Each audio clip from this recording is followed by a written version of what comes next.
All right, we're going to go ahead and get started with our post-race press conferences. We've now been joined by our third place finisher, Ty Gibbs. If you have a question for Ty, raise your hand. We'll get a mic to you, and who would like to kick us off? All right, we'll start in the back.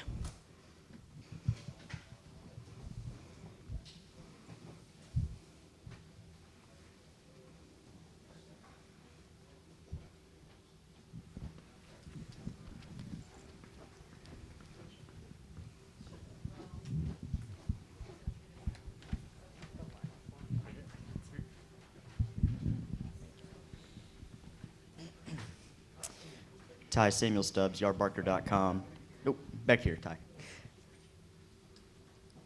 Samuel Stubbs, yardbarker.com. Just wondering, third place finishes in both races this weekend. You looked really fast yesterday and today.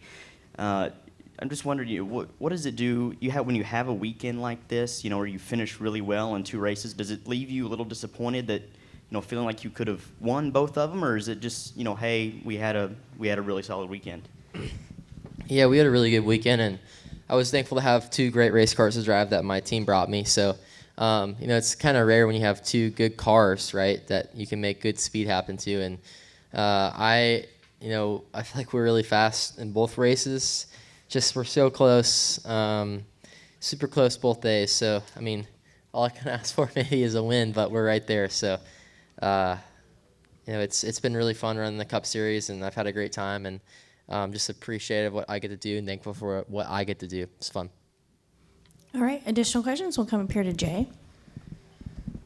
Hey, Ty, Jay Cohen, Associated Press. How would you describe simply what it's like to race in those conditions, as it rains and then maybe as the course dries out kind of towards the end? Yeah, it's really fun. I feel like it's kind of like a dirt track, honestly. You pick and choose your lines and see what lane is drying up and is faster. And you have to look around, which makes it fun because we don't really get to do that a whole lot. So I really, really like that.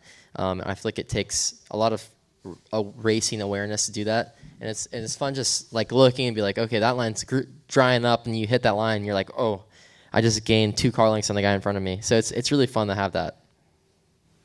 All right, go ahead, Jeff. With the timed race and knowing that you needed as many green flag laps as possible, how frustrating is that situation where you're like, man, the clock's ticking and I just need this to be green?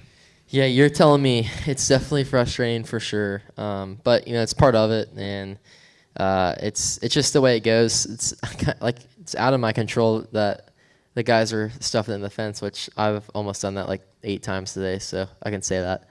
But yeah, it's frustrating, but at the same time, it's out of my control. So like the more I am frustrated about it, then I'm just at that point kind of being a little selfish or just being a little bit petty, I guess.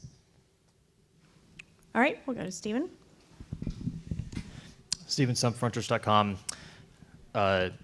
Ty, when you guys made the decision to pit before the end of stage 2, was kind of the expectation you guys thought everyone would come down? Was it a surprise to see that many cars stay out? Yeah, it was, but it made it fun though because we had to kind of work our way through, and everybody didn't just put rain tires on. Honestly, or dry tires on. I feel like if everybody put dry tires on with the way the conditions were, it would have been a crapshoot. So I'm kind of glad that half of them put rain tires on, but at the same time, I wish the 48 took dry so we could catch them. But whatever. Congrats to them. And then I want to talk about the moment earlier in the race where Larson kind of just barreled into turn 6. He almost barely got you. Did you see that in your mirror? Yeah, I felt it. I think he just barely touched me, so I'm glad I didn't get collected there. Just pushing your entries, and the brake bias is really important, especially in rain racing. So, if you have a lot of front brake to it or have some front brake to it and you catch a puddle or whatever, that thing takes off. That thing's like a rocket, so you got to watch out and just be aware. But I was definitely glad that I didn't get collected there. It was a close one. All right, Ty, we appreciate you coming in and spending time with us. Thanks again. All right, we'll now be joined by Michael McDowell. Michael came home in 5th place today. All right, we'll go ahead and open questions for Michael. If you have a question, raise your hand. We'll get a mic to you. Okay, we'll start with Nate up front. Nate Ryan, NBC Sports. So your team brought you in early before the rain, and then it took a while for it to rain, and you were kind of dropping at that point. What was that like being on rain tires while the track was still probably too dry to take advantage of that? And how did it kind of swing your way then after that in the second half? Yeah, it was really bad. It buried us. I mean, we ended up losing a lap. And so, that just put us behind. We were in the top 5, and when we did that, we just got so far behind. I understand the call and going for it because, on the radar there was rain right there. So usually if you're the first to put the rain tires on before the rain hits, you're going to end up bleeding. And so it was just an aggressive move that didn't pay off. But fortunately, we were able to get in position to wave around, and then the rain came, and we restarted 32nd there after the rain delay. So to get to top 5 is great. It's a good recovery, but it's not what we needed today. We needed a win, and but we have the speed, and we just didn't have enough laps today to get back through the field quick enough. With all the cautions and single file restarts, makes it really hard. So it's hard to recover once we were that far back. Yeah, you never know, though, right? Because when you're up front, everything changes. I could have got wiped out by Larson when he locked up or anything like that. You just, unfortunately, you don't get to hit the rewind. But we do, that is where our race went the wrong direction for us, for sure. All right, additional questions? We'll go to Zach. Zach Sterniolo, NASCAR.com. Michael, the time element of this and having a time limit, you've come from sports cars racing, you're no stranger to that, but what was your perception of how that played out in today's race?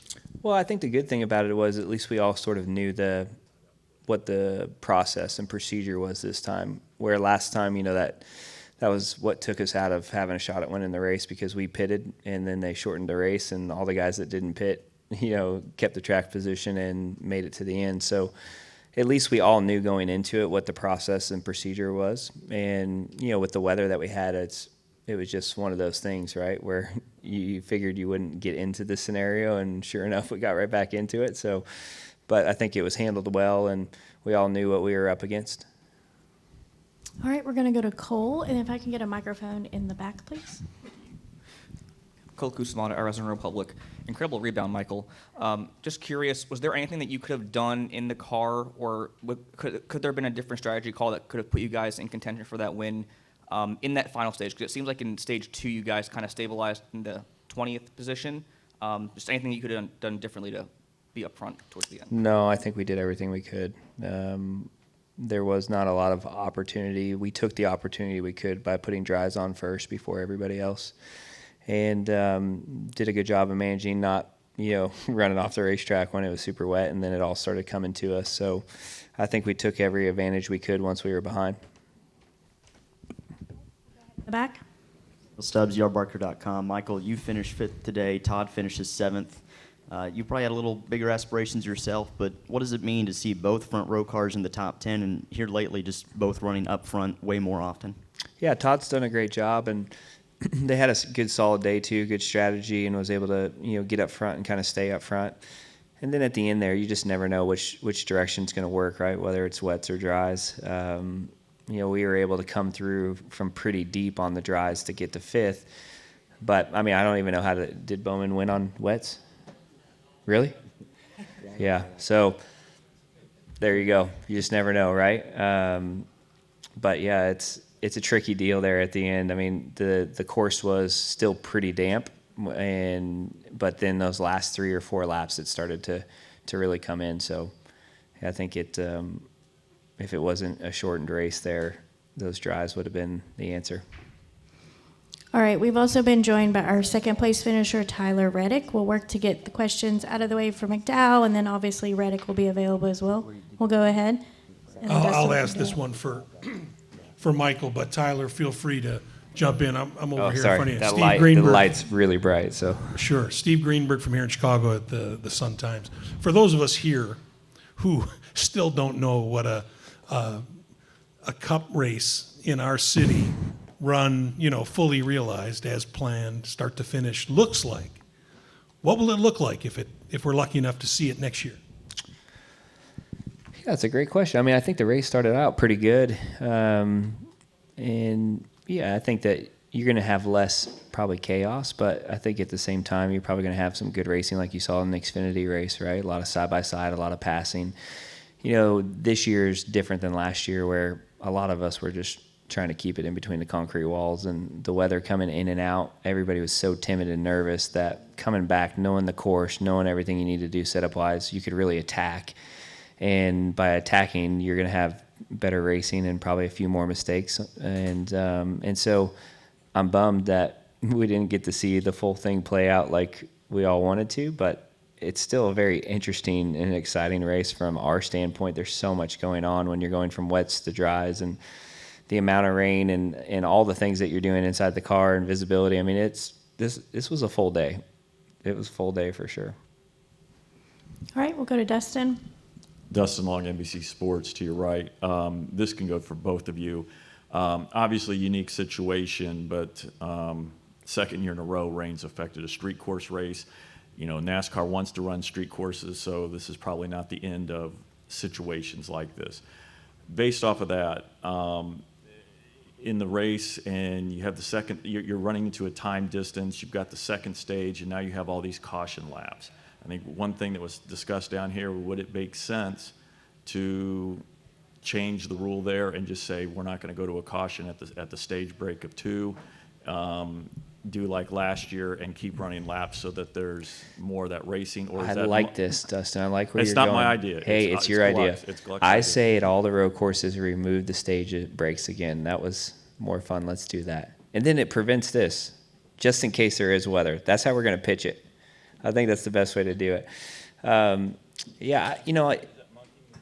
Much making up things as you go along too much, or I just don't think we need the breaks here because they sort of happen organically at the road courses. I mean, I really do. Like Indy was an anomaly, right? Obviously, that went green the whole way, but I don't know anywhere else. Well, Sonoma, it did, huh? It would have. I don't know. I really don't. I just don't think it's super organic as far as how it all plays out. I think the fastest cars should win, and stage breaks takes that away. And Tyler, anything about this today? Could have been done to quicken it up or gone to Well, I mean, coming into it, I'm kind of with Michael, right? The stage breaks do take away from the strategy a bit, but obviously they want to see restarts and they want to see some chaos, some controlled chaos, I guess. But yeah, I think given the situation today, if they would have been like, yeah, we're going to get rid of the stage break, I feel like half the field probably would have been happy about it, and the other half would have been upset. So, yeah. But I think I don't know. I think they've got it that the time the race was going to end plus 2 laps. I think they got that out pretty early on in the first rain delay, and I mean that's all we can ask for, right? I know we want to make the whole race and get the whole thing in, but it's good to be honest with ourselves and understand that we only have so much daylight in a day, and these teams plan and strategize for so many different things that, what's one more thing, and us knowing when that's going to be and how that plays out in stone is probably the way it should be. All right, Jordan. Jordan Bianchi, The Athletic. This question's for Tyler. Did you think you were going to catch Bowman there at the end? It looked like the lap times you were knocking seconds off really fast. I would have gotten there. What would have happened once I got there, who knows? That was the back, the plaza turn, turn 8 to turn 12. That part of the racetrack hadn't been my best all weekend. But certainly we would have gotten really, really close, and it seemed like, even on the dries, kind of out of the driest lane, there was still more braking potential, just more grip potential there at the very end, even if you were kind of in some of the damp tracks. So I think would have gotten there. He would have fought really hard, but unfortunately we'll never know. All right, do we have any final questions for Michael? All right, Michael, thanks again for joining us. We've also been joined by Joey Hand, who finished 4th. We'll continue with questions for Tyler and Joey. Okay, we'll start with Steven and then make our way around. Go ahead.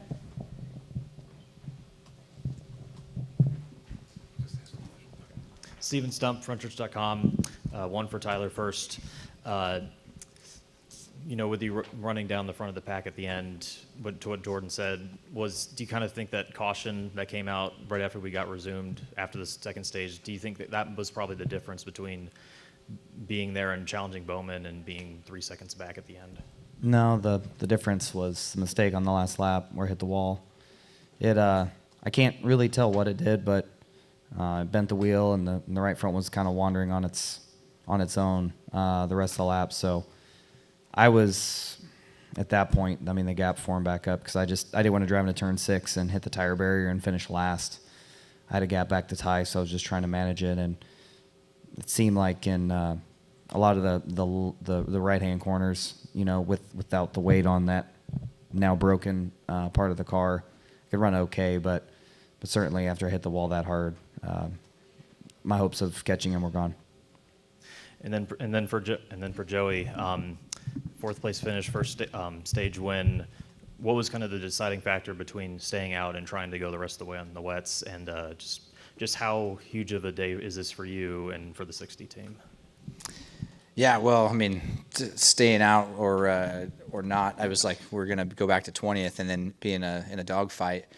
And the inside lanes, when it's wet like this on slicks, it's tougher to pass. You're not going to pass a lot of cars. So I was like, we've had a great day. We worked our way through from 38th to the lead, basically passing people, and I was ready to go down with it like that. So see what happens, kind of deal. And the team was on board with that. So big day, yeah, it was a big day. It was an awesome day. It was super fun. We had a tough qualifying, had some brake bias issue, so we knew the car was better than what we showed in qualifying, and it was. We were able to drive through a lot of cars, a lot of really good cars, and yeah, I mean this came up a few months ago. Brad and I have gotten close in doing sim stuff, and he was like, "Hey, you want to do Chicago?" I said, "Absolutely. I do not turn down races pretty much." So I said, "Yep," and in the stage 60 thing, obviously, and yeah, it was a great team, great group of people on the car. I had a lot of fun this whole weekend, even going to the shop and doing seat inserts. They welcomed me like I'd been there for years. So we had a lot of fun, and that kind of camaraderie and that comfort level for me immediately is what gives you pace. And if the car is there and you just got to wheel it. So yeah, it all kind of played in my way. When the track has these kind of going wet and dry and all that, you got to find your way. You got to find puddles. You got to find grip. If you have to get into it with somebody and move somebody, it's not as drastic. You can do it softly, and so I was able just to continue past cars. So awesome day for me to win a stage in a NASCAR race, my 8th one, and to go forward on legitimate pace and to finish 4th when it's all said and done. I mean, it's a big one for me for sure. All right, we're gonna go, Bob. Fox Sports. Joey, you're kind of used to timed races, so I'm curious, did this procedure, is it adequate, or is it foreign, and just what did you think of it? Oh, it didn't change anything for me. I mean, first thing for me is I'm excited that we're racing the streets of Chicago for sure. I mean, I'm a big street race fan. I love it. I love bringing it to the people. I think it's a great way to get new fans. It's unfortunate that we've, for a couple of years now, ended up with rain, but I think the first couple of days with the concerts and the people out in the sunshine, I think it gives it a really good vibe. And have a backdrop of a city like this. I've raced pretty much every street course in this country, in North America probably, and some in Europe, and you won't find a backdrop like this. I mean, Long Beach is a great race. I love it. It's one of my favorite races ever. But this one is special because of where you're racing, So I think, I honestly didn't think about it much. They were just saying it might go time, might go laps. I did not care. My goal was to go forward. My thought process was not that. I told Derek Finley, my crew chief, I said, "You do you. I'm going to do me out here, man. You just tell me what I'm going to do." So he asked me if we wanted to stay out. And just made sure I was cool with staying out on the reins, and that was about it. Otherwise, they made the calls, and I think from my standpoint, I think everybody did what they had to do to get this race in. So it wouldn't have changed anything that we did necessarily. We would just have followed if it was laps, maybe we would have pitted, but we just did what we could do with the situation. So yeah, again, super excited about it. Had a great time. I mean, I don't smile that much for 4th very often, I'll tell you that. But to lead this thing and win a stage and then come back 4th, it's a big day for me. All right, Nate. Nate Ryan, NBC Sports. Tyler, I have one for you, then a follow-up. If my math is correct here, you went from 13th to 2nd in the final 5 laps. Had some help, but I couldn't pass many people all day. We obviously, we were hopeful coming in here that we'd be a little better than we were at COTA, and it just seems like we're kind of still not exactly where we want to be. Oddly enough, I'd say the best I felt was in more of the wet conditions. I don't know why that was the case, but yeah, I kind of all day long, I was very fortunate to avoid a lot of the chaos that was happening around me, and I was able to advance my position because of it. And then, obviously, you made the mistake, but we heard you beating yourself up pretty good in the TV interview after the race, and it seemed like you were beating yourself up after Nashville. One of these 2 weeks, 2 top 5s, but I'm sure this is really weighing on you. In some ways, at least we're getting some good finishes out of it and getting good point stays. But certainly playoff points mean a lot. And, the last two weeks have been fantastic opportunities to capitalize on it and win some races. And it's wins are hard to come by. And it's really tough when you play a heavy role in them not coming to reality. All right, Zach. Zach Sturniolo, NASCAR.com. Tyler, the Cup Series now has had more experience with wet weather racing, whether it's been on ovals or road courses. What did you make of how today was handled in terms of starting where the teams had the option to start on either wets or slicks, just trying to get this race moving, the live pit stops, things of that nature, and then from the driver's perspective on track, how do you feel like the series has handled and the drivers have evolved through wet weather racing? I think everyone's starting to understand it better, but certainly mistakes still can be made. It's just it can be really slick in certain areas, especially on a street course. Becoming, the 2 races I've had here, my only real street course experience, and I've really picked up on that, somewhat. I still made plenty of mistakes throughout the day. I was just fortunate to not make huge ones in wreck. But certainly, I think giving us the option to go with the rain tires or the wet tires and the dry tires beginning was it added an element of stress that I don't think we're necessarily used to. So that was fun to decide what you wanted to do at the start of the race. There, fortunately, made the right choice. But yeah, I remember back to Austin Cindric at COTA, the first year we ran there. He stayed out on dry tires a lot longer than everybody else and a lot further into damp conditions than anyone thought possible. And it was really fun learning just how to get the grip in the dry tire on a track that was getting more and more wet. But I thought everything was great other than the visibility on the restart that collected Briscoe and Van Gisbergen was tough. Really couldn't see anything, but it's really hard to know what's too damp or what's not, I think, in those situations to prevent it. But that's the only thing that throughout the whole day was a little sketchy. But sometimes you don't know what the spray is going to look like when you get going. All right, we'll take in the back. Tyler, Samuel Stubbs, yardbarker.com, back here. Back here, sorry. All the way in the back. The light is tough on my eyes. There you are. Sorry about that. You're now 3rd in the regular season standings, and you mentioned playoff points are so important with these wins, but that's 9 potential playoff points. Just looking at NASCAR.com here, you're only 23 points now out of the lead. So can you take some solace at least that, even though you've been close, there's still a chance for you to earn a lot of playoff points here with the regular season standings?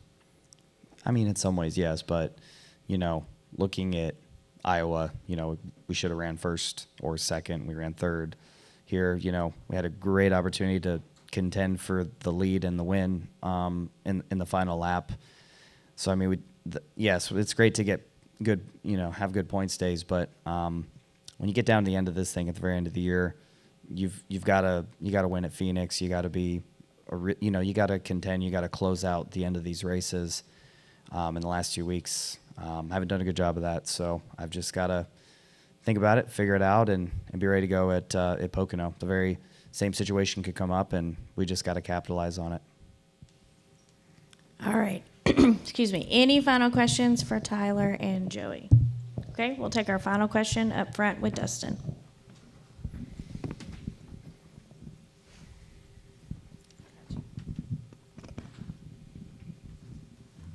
Dustin Long, NBC Sports. This is for Joey.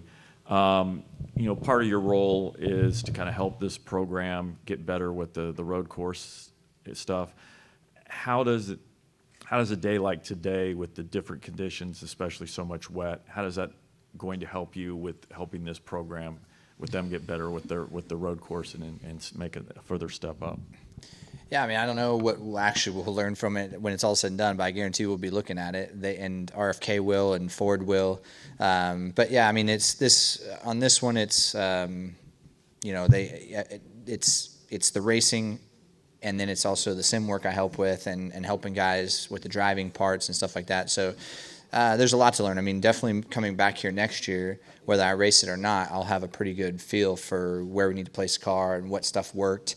And I think I can help out better next year in a lot of the road courses going forward, seeing as how I'm back in the car again, So I was in the car in 22, obviously, and that was the same idea, was to be in reality and then help in the sim stuff, and then just, kind of understand where setups go and how they evolve. And so I think it'll be the same thing here. I don't know where it'll take us, but definitely have a lot of good data here. For rain stuff, for obviously for bumps and street racing. If nothing else, we'll have a good feel for what we can do next time we come back. All right, for Tyler and Joey, thank you both for spending time with us. We really appreciate it.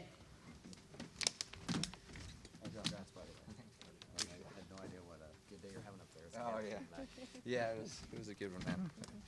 It was a good one.